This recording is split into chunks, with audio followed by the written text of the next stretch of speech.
Problem 3 के अंदर हमें जो चीज़ गिवन है उसमें यह है कि a small piston of hydraulic press has an area of 10 centimetre square. एक छोटा सा प्रेस है जिसका एरिया जो है वो 10 सेंटीमीटर स्क्वायर है।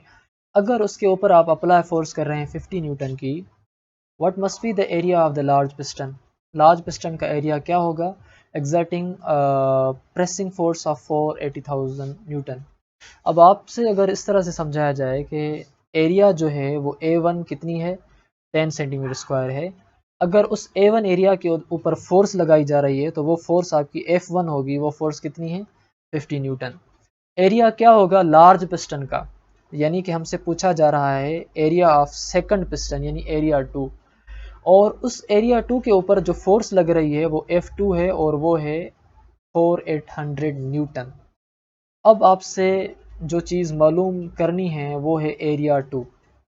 अब इसी तरीके से आपने क्या करना है कि एरिया 1 का वैल्यू आपने लिखा, फोर्स 1 का वैल्यू आपने लिखा जो डैम डेटा में है, एरिया 2 आपने मालूम करनी है, फोर्स 2 आपको गिवन है।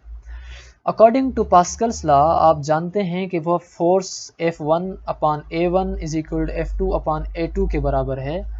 F1 का आपको वैल्यू गिवन है, आपने लिखा। A1 का आपको वैल्यू गिवन है, आपने लिखा। और F2 का वैल्यू भी आपको जो है वो गिवन है, वो 4800 है। A2 जो है आपको वो करनी है मालूम।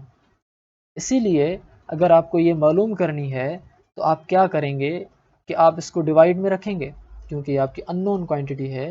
तो आप इसको, ये डिवाइड में है, जब दूसरी साइड जाएगी तो किसकी हो जाएगी? मल्टीप्लाई की। तो आप यहाँ इसको देख रहे हैं, ये 50/10 के साथ मल्टीप्लाई में है।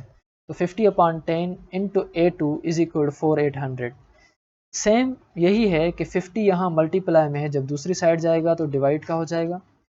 10 यहाँ मल्टीप्लाई में डिवाइड में है, दूसरी साइड जाएगा तो किसका हो जाएगा? मल्टीप्लाई का, जिस तरह यहाँ हो गया। तो इस तरह से ये जो है आपस में हो जाएंगे। तो आपके पास अब जो वैल्यू होगा 10 0 0 आपस में कैंसिल कर देंगे, तो 5 जब आप डिवाइड करेंगे इस 4800 के साथ तो आपको वैल्यू मिलेगा 960 सेंटीमीटर स्क्वायर।